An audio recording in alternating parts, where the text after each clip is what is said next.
What's up, everybody? Welcome to the Slate. Thank you for being with us here. DraftKings programming, and that means we are here to talk sports betting or fantasy, DFS, whatever it is you want to get into. If you have thoughts, questions, comments, even concerns, I'll tell you what, we're here for you. Reach out on Twitter, YouTube, Twitch, wherever you're finding us. He's Gary Thorne. I'm Adam Kaufman. We are thrilled to be here with you. And Gary, and let's, before we look ahead, obviously, especially in the NFL to week 8, I think it's important. There's a lot that happened in the rear view over the last few days that we can look back on. Sunday main slate, what went on that evening, obviously Monday Night Football, which was just a colossal disaster for the New England Patriots, who were looking for a 3-game winning streak and trying to move above 500 and get Bill Belichick that coveted 325th career win to move into second place all time in NFL history, and passing, fittingly enough, the Bears' George Halas.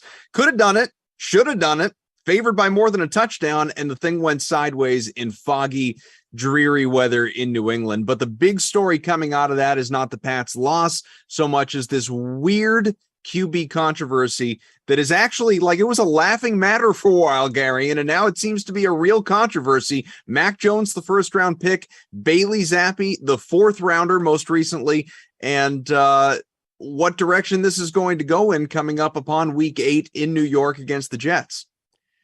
Yeah, it's like you said, it's a situation that progressed so quickly from, could you imagine if this was a quarterback controversy? I would even say there was like that weird Dallas Cowboys, Jerry Jones stuff going on where he wouldn't fully say Dak was the starter when Dak came back. That was kind of happening simultaneously to this.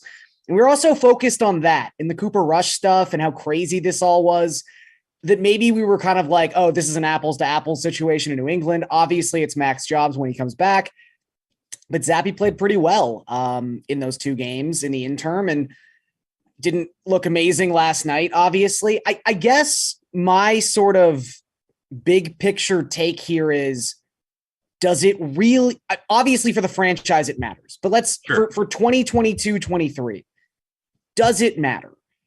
I don't particularly think either of the 2 options are very good. Maybe I'm lower on Mac Jones than most people have been. I know he was like the 7th alternate for the Pro Bowl last season. Congratulations to him. That'll always be on your Football Reference page.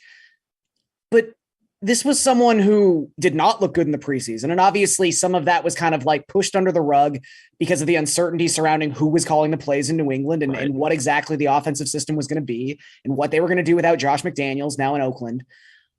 But, you know, there was a game last season against Buffalo where, yes, weather was a factor, but Bill Belichick really kind of showed his hand, where when given the opportunity to just not let Mac Jones throw a pass all night, he was like, gladly. That sounds like an amazing thing that I would love to do. And they were able to win the game. I just feel like they weren't winning because of Mac Jones last season. They were winning, not even in spite of him, but it was like a really soft schedule. There was some really strange, like, circumstances. There was the weather with that Buffalo game. They faced a Titans team that, like, every skill position player had COVID. Like, I just think the Mac hype got not even out of control, but I just never saw what some people were seeing. And now you've got a situation where he's certainly hobbled. He's not 100%. And he was not playing particularly well prior to the injury either. Right. I just don't think for this season, the choice between these 2 guys will matter all that much. I don't think either of these guys is leading the Patriots to a playoff game. For the franchise as a whole, this is obviously like a massive fork in the road moment. I mean, I think just for the sheer fact that this is someone you invested a first-round pick in, you kind of have to just give the job to Mac, right? I think so. And I do think that Mac Jones ultimately is the guy that starts against the Jets, in part because quarterback play, while it was not good for either of them last night, really wasn't the reason you lost that game. If you're the Patriots, you know, the defense couldn't get off the field. They allowed 11 third down conversions to the Bears, which came in with the worst offense in the NFL. So the whole game was just an embarrassment. It was ugly. Now, it didn't help that Mac was intercepted. Bailey turns the ball over 3 times with the 2 picks and a lost fumble. So it was pretty much bad all the way around.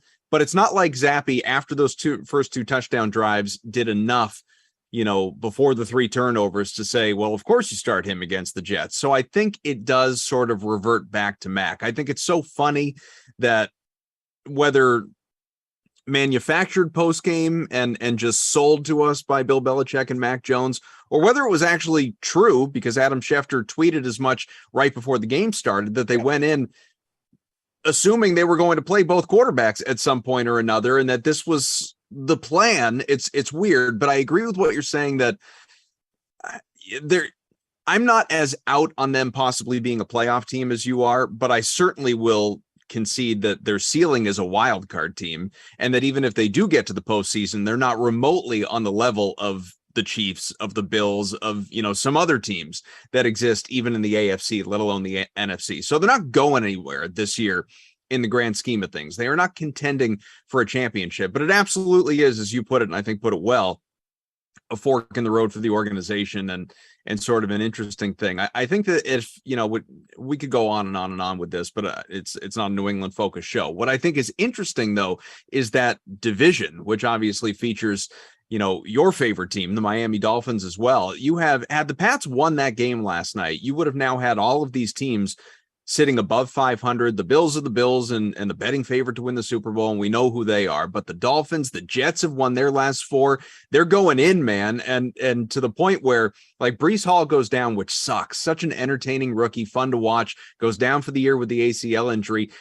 And like I was texting with LaMarco, who is at least to some degree a Jets fan, and asking him, like I said to him, like, does this sink them? How significant is this? And he just sort of laughed it off. He's like, cough. I mean, it's a running back. Like, it's still a running back. Yeah. So they'll be fine with Michael Carter.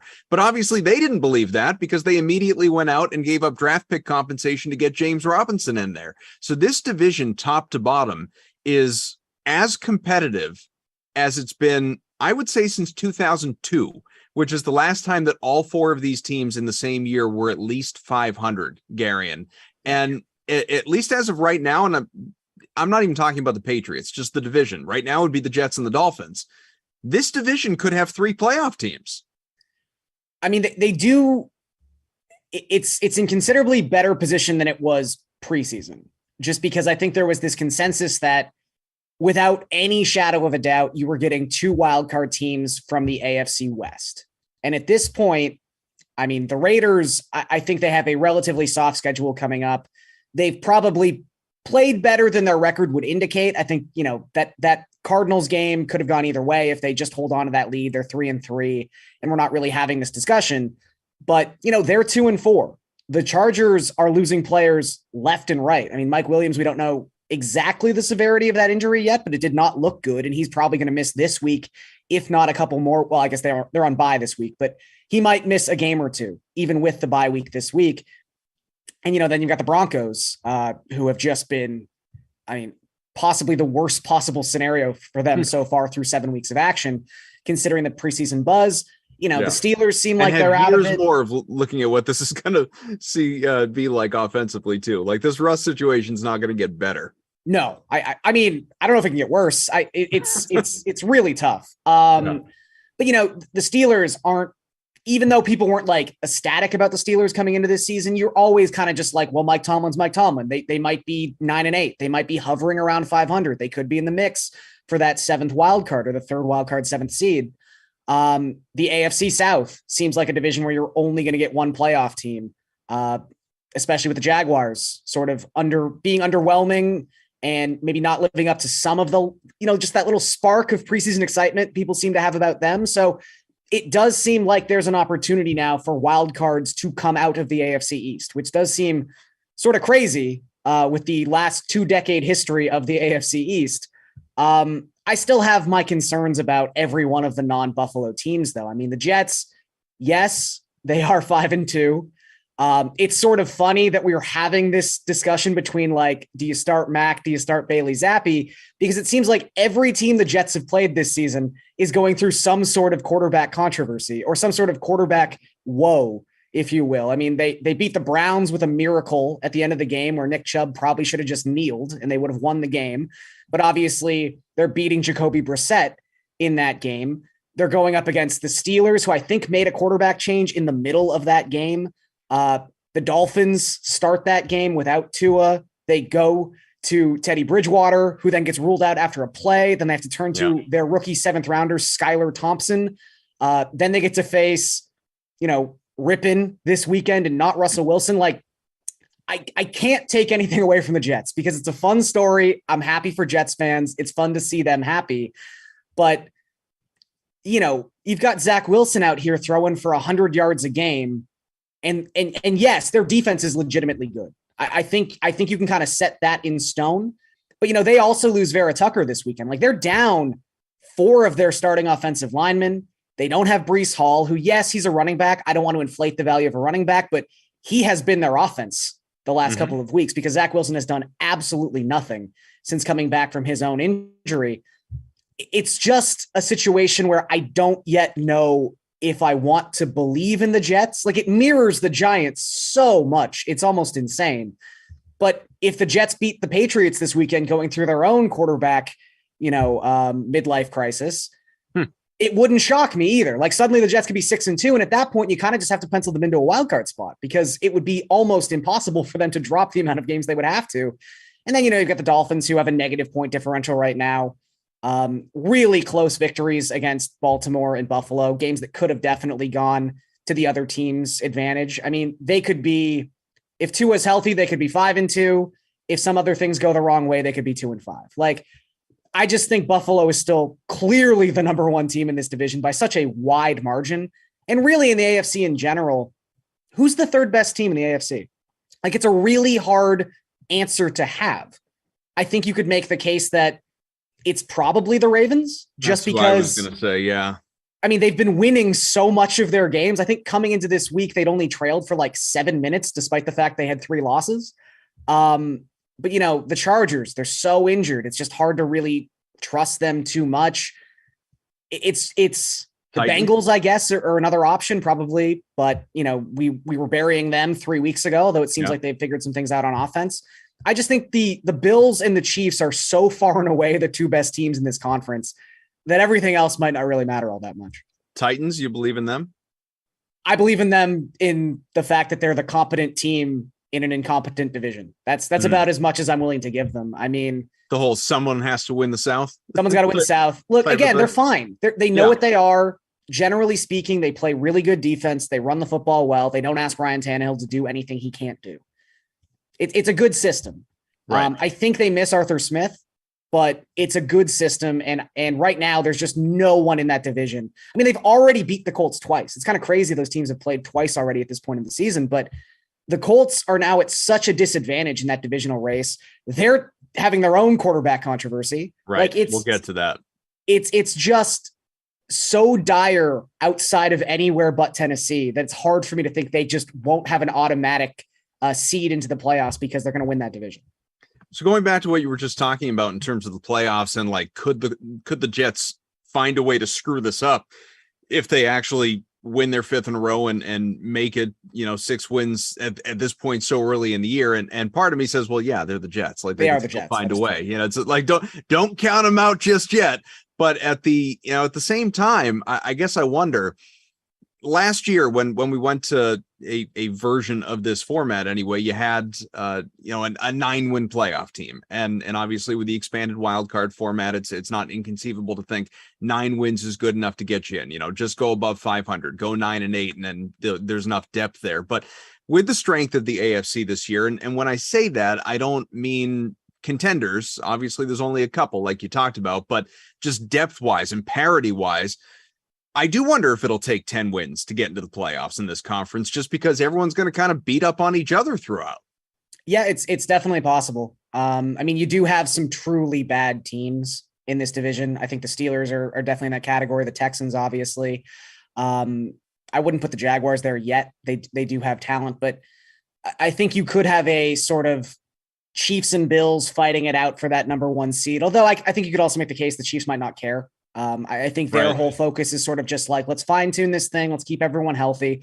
They're almost in a weird way like Alabama in this equation. Like they're just kind of coasting. They know the big games they might have to play along the way, but they're going to be in the dance. They know that. Buffalo, I think just from a like, let's put our stamp on this division. We have to make a strong case. Like they're the ones who want that bye.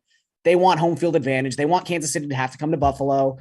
But aside from that, like you really could have just a couple like 2 or 3 win teams, two teams with like 14, 15 wins. And then, like you said, a bunch of 10 and 9 win teams, which again is why tiebreakers are going to be so important as this comes down the stretch, which is why when, again, you're the Titans and you've already beat the Colts twice, like that is such a massive advantage when it comes down to tiebreakers. So you had mentioned the Colts. Let's talk about the QB drama. It's not just in New England, it's all over the place. Indianapolis, Matt Ryan, the veteran. This is not, I think, how he saw this going from Atlanta to Indy, getting benched for a guy that most casual football fans have never even heard of.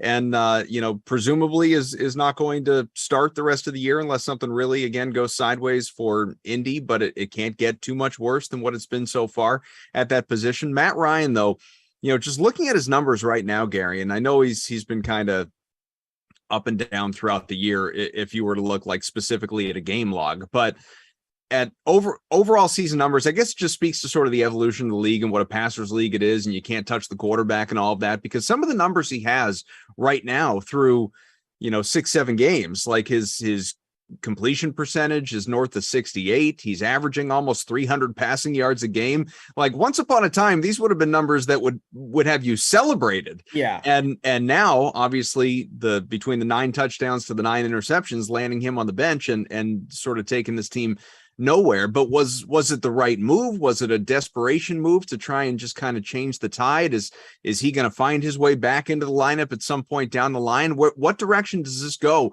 before he ultimately retires? Yeah, it's definitely an interesting situation, and it probably is one that doesn't have a lot of good options if you're the Colts. I sort of think you had to do something. I mean, like you said, the sort of surface statistics that you can list off, it's just a different era. Like this is a very Dolphins specific example, but Ryan Tannehill has a better quarterback rating with Miami than Dan Marino. Like it's a different game. Yeah, it really is. So, Matt Ryan having 9 touchdowns and a high completion percentage, that's great. But when you're only throwing the ball 2 yards down the field to Nyheim Hines, you probably should be completing about 70% of your passes. And I think the thing with Matt Ryan that I just kept coming back to, when you watch him play this season, and at the league in general is sort of trending in this direction, I think, as it should be, but mobility from the quarterback position, not necessarily like being a Justin Fields or being a Lamar Jackson, but just the ability to make something happen if the pocket starts to break down, to be able to move your feet. Like Manning and Brady were really good at this throughout the years as well. It's like, it's not speed. It's not like the threat of running, but it's just being able to keep a play alive for an extra second or two. And right now, if there was a free rusher against the Colts, and there's been a lot of them so far this season because their offensive line is not very good outside of Quentin Nelson, that person was 100% sacking Matt Ryan. Like he had no ability to make someone miss in the pocket. And at this point, that was such a crutch on this Colts offense, because essentially the only way to combat that was, hey, Matt Ryan, you have to get this ball out in less than 2 seconds, which again leads to a bunch of like 3-yard dump downs and just Michael Pittman Jr. not even sniffing the football for 3 quarters. So I'm not saying the Colts have fixed this problem necessarily. Maybe they just created new problems, but the version of Matt Ryan we were seeing, it's really hard to like just go back to the well and say, yeah, we're starting this guy again. He was just so immobile. He was a statue in that pocket, and it was just hard to watch. Matt LaMarca joining us now. Maybe heard his name 3 times or heard the Jets mentioned 18 times and it went all Beetlejuice on us. But LaMarca's here, and I think we are going to go forwards with the quarterback conversation, LaMarca. But just some of what you missed, and you being at least to some level a Jets fan. I know they're not your top team, but being a Jets fan to some degree, want you to weigh in on this. Is this a team that people should be taking seriously if in fact they beat the Patriots, not because they beat the Patriots, but because they will have 6 wins and 5 in a row and, be 6-2. Is this a team that we have to give a little more respect? I guess it defines on what you mean by take seriously. Like, do I think that this is still one of the 10 best teams in football? No. Do I think that they can make the playoffs? I mean, it's starting to look like that might be an option for them, just because they do continue to pile up wins against inferior opponents. And, no disrespect to your Pats, Kaufman, but they're certainly not looking like a juggernaut after last night's performance against the Bears. So They're not. I think that expectations for the team are certainly higher, but like as a bettor, do I think that the Jets are like a team that I've been targeting or I will be targeting? Not really. Especially if the public perception of them is starting to change, right? I think that they're clearly a little bit better than we thought they were going to be, but I don't think that this is like a particularly good football team by any stretch. But certainly going out and trading for James Robinson after the Breece Hall injury at least tells you that they believe in themselves, maybe a little bit more so than perhaps the public does. Like this is, I'm not saying you're giving up much in a sixth. The football players think that they're good at football. No, but it's more than that. Like they're chasing a playoff spot. Like they're not just sitting here and saying, if we get in, cool. If we don't, we don't. Like they're going after it. I'm not saying they're going after a championship like any given Sunday and all that, but that's not going to happen. But they want to make some noise. They want to be relevant. I think if this NFL season has taught us anything, it's that there are 3 teams that feel like they should win most weeks.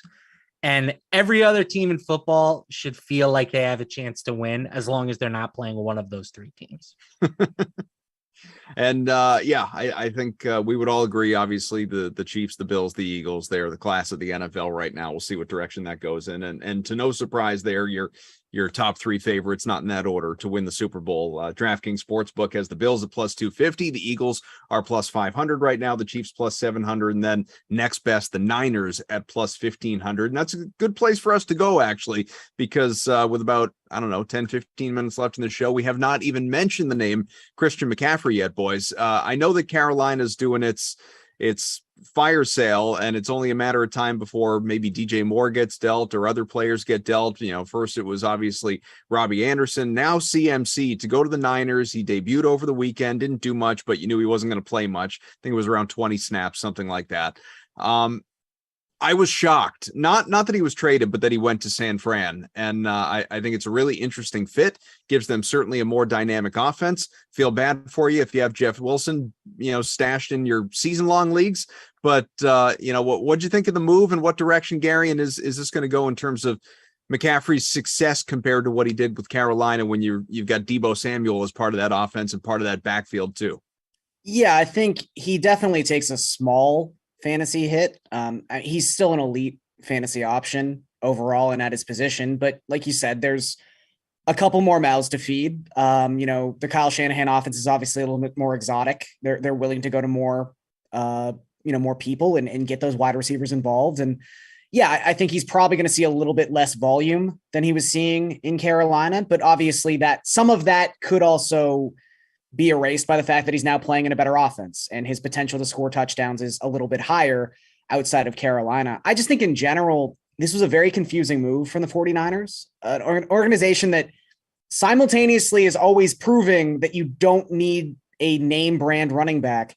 And yet for whatever reason, whether it be, drafting guys in the 3rd and 2nd round, and then having their starting jobs usurped by someone they took in the 6th round, like they never seem to learn the lesson that they always keep proving, which is you don't need to spend heavy at running back. And yet time after time, they seem to try and do it only for like Raheem Mostert to be the most important player they've had at the position the last half decade. So I guess I'm never against a team like pushing the chips in the middle of the table, especially when you're sort of coming to the end of this window. Like it seems like the 49ers are, and they've had their season turned upside down. They really thought Trey Lance was going to be the like new injection of life into this offense that Jimmy Garoppolo could never be. And now you're back with Jimmy Garoppolo. So I get that maybe they were looking for an answer, but in general, don't pay for a running back. If you're a Kyle Shanahan team with a system in place, especially don't pay for a running back. So I just never really understood it from the start. LaMarca?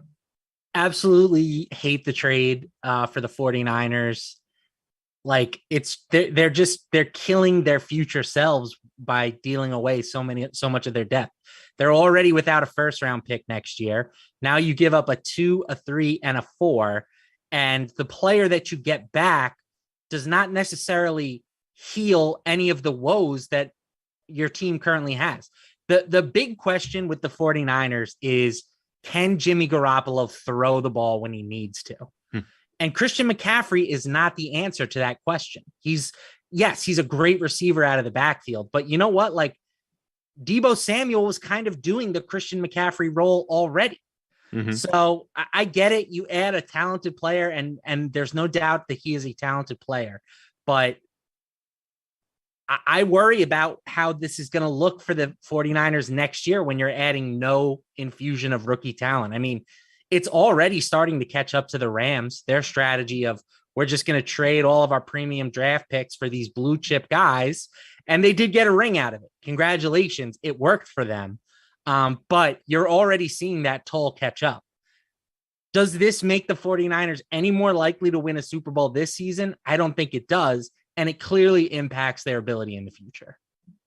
And besides, Carolina doesn't need CMC to win big games anyway, because with a depleted offense and a backup quarterback, still went out and embarrassed Tom Brady's Buccaneers 21-3 most recently. Brady's team is 3-4. Aaron Rodgers' team is 3-4. I know people quickly want to point at these two quarterbacks and say, they're old, this is the decline, the cliff is coming, and yada, yada, yada. I would say these are two very different players at very different points on very different teams and playing in different ways as well. You know, it's Brady hasn't even been that bad. It's so many injuries around him. The receivers, the offensive line is terrible. Guys that have left, that type of thing. You know, the whole starting offensive line is compared to what he had to when he won a Super Bowl there. That's all gone. Those guys have moved on. So it's not a great situation there in Tampa, and obviously Green Bay with Rodgers, the defending two-time MVP. That's not a good situation either.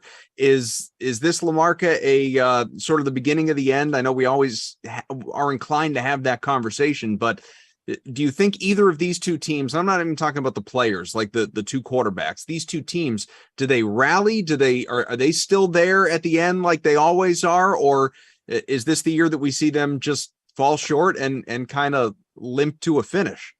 I think the Bucs still have the potential to turn things around. I mean, Mike Evans drops a pretty easy touchdown, or what should have been a pretty easy touchdown, to start that game last week. And then who knows what happens if he just makes a catch he makes 99 times out of 100. The red flags with Tom Brady are obvious at this point, right? Like, he missed the whole offseason. He flew back to New England for Robert Kraft's 7th funeral. Wedding, not funeral. Freudian slip there, I suppose. I didn't know if that was deliberate. Go ahead. He's not practicing on Wednesday, and he's an old man at this point, right? Like, he's 45. What does that guy have in common with any of his teammates at this point? Like, virtually nothing. So that being said, I still think that talent-wise, this team has enough to compete. I do not feel the same way about the Packers. The Packers, you look at that roster, and it is in shambles. Aaron Rodgers has been turning trash into treasure for so long that I think the Packers just kind of assumed he'd do it again. And he's clearly not the same player that he was. So I'm hard out on the Packers, but the Buccaneers, I still think, will have a say in this thing before all is said and done. And let's not forget, Gary, and that, Rodgers, who got that fat contract too, like, he's on the books. He's got the money coming his way. To him, this is all the organization's fault for not putting anyone around him anyway. I mean, look, Aaron Rodgers should probably be paid what he's being paid. Let's be honest, he's the back-to-back MVP. Just because Tom Brady was getting like small New Hampshire islands under the table doesn't mean that other quarterbacks shouldn't be paid their proper worth. This is just about two guys who aren't who they used to be. Right? Like, you mentioned off the laundry list of problems that the Buccaneers have had so far this season, a lot of them stemming from injuries and offensive line play. Like, Brady had the best offensive line in football the years the Buccaneers won the Super Bowl. You're not going to get that every season. And the version of Tom Brady that could overcome those things is now not around. Like, that's really just what this is. I mean, he's still an above average quarterback by any stretch of the imagination, but he's not going to be someone who solves all your problems the way a 32-year-old Tom Brady did.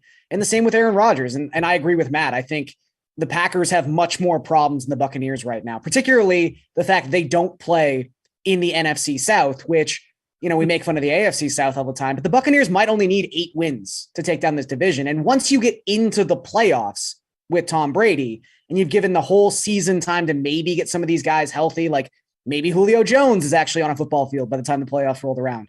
Who knows? But I think the Buccaneers are going to have a ticket to the dance. I can't necessarily say the same thing about the Packers right now.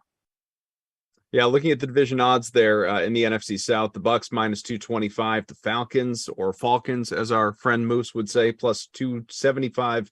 Then you have the Saints and the Panthers that, they're not really in that conversation, obviously. Hey, one game back. I know, but I can't allow myself to believe that is going to go. We'll see.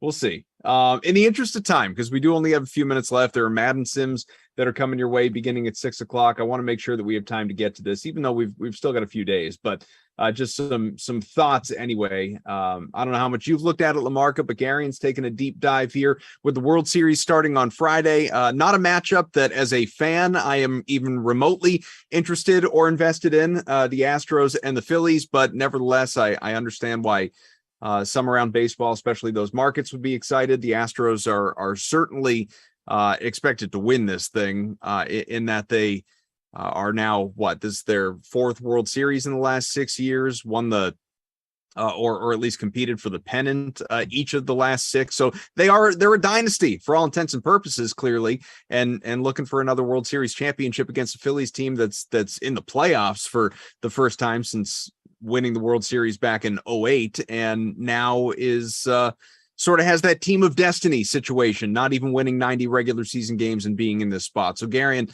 from a betting perspective, what are you looking at? And obviously, who do you think wins? So I would just say quickly, I probably will lean towards the Astros here, but there's not a lot of value betting the Astros series line right now. So my 2 favorite future bets for this series, I'll start with Alex Bregman over 0.5 home runs. It's only -115 to the over. Bregman has been fantastic so far in the playoffs, first and foremost. He's been in really, really good form the 7 games the Astros have had to play in the postseason so far. He also seems like he's going to have some nice split advantages in this series. The Phillies will definitely start Ranger Suarez in game 3. They'll probably start Suarez in game 7, if it gets that far. And they might have to start Bailey Falter in game 4. That would give 3 potential starts against a left-handed pitcher for Bregman. He's got a career isolated power of 232, a WRC plus over 150 against lefties for his career. He just set the record for the most home runs in the playoffs for a third baseman of all time. I just think this number is pretty low for a guy of Bregman's potential. The other really interesting prop I found just kind of scrolling through today, they have head-to-head base hit props. You've got Kyle Tucker going up against Bryce Harper. Harper is +150 in this matchup. Just that alone, Bryce Harper in an individual head-to-head statistical matchup being plus money, kind of crazy. This line is purely based on the fact that people are terrified of the Astros pitching staff. I understand that. I get it. They're really, really good. However, Bryce Harper has not only been hitting above 400 so far in the playoffs, he's not walking and he's not striking out. He's putting balls in play. And if he's going to continue to do that at this rate, the hits are going to come in bunches. Kyle Tucker has not looked incredible so far in the playoffs, not to say he can't turn it around at any single point. But for as fearful as we are of the Astros pitching staff, the first 6 games of this series are going to be started by either Aaron Nola or Zach Wheeler 66% of the time. So it's not like the Phillies aren't bringing their A game on the mound as well. That line just seems way off, considering Harper is the odds-on favorite for MVP in this series, despite the fact the Phillies are massive underdogs. So the fact he's +150 just seems a little crazy.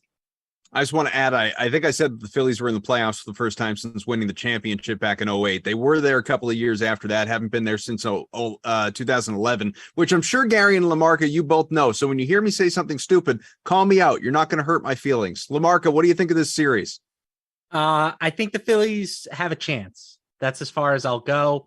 You can get the Phillies +1.5 games at -135. I don't hate that if you want to take the Phillies, but you don't necessarily think that they can that they're going to win the series. That would, give you some cushion if this ends up going 7 games. But like Garion said, they're going to have 4 games plus potentially some bullpen work from Aaron Nola and Zach Wheeler, and that's going to give the Phillies a chance. Their offense has been phenomenal all playoffs. And the Astros, as good as they are, I think that to say they haven't been tested by the American League playoffs might be fair, right? The Guardians certainly are who'd they play in the first round? Mariners. The Mariners, they weren't a huge test for them. And the Yankees basically just rolled over and died. So I think that this will probably be their biggest test right now, right? They're playing a team that's firing on all cylinders. And I give them a chance to pull off the upset. All right. Something to watch for, obviously. And we've got a couple more days to preview that and give you the best bets to look at, and even DFS plays when you start to put those showdown contests together as well. Some NBA on the way tonight. It's a lighter slate, just 4 games. So best of luck setting those lineups and placing your bets there as well. But lots of NFL talk throughout the week. We will get closer to Thursday Night Football and take a closer look at week 8 as well. But thanks to T. Pike, Undercover Boss Tom, our technical director, Eamon, our producer, as always, Gary and Lamarca hopping in. I am Adam Kaufman. We'll see you again tomorrow. The Sweat, 11 a.m. Eastern. Make sure you check it out. We'll see you.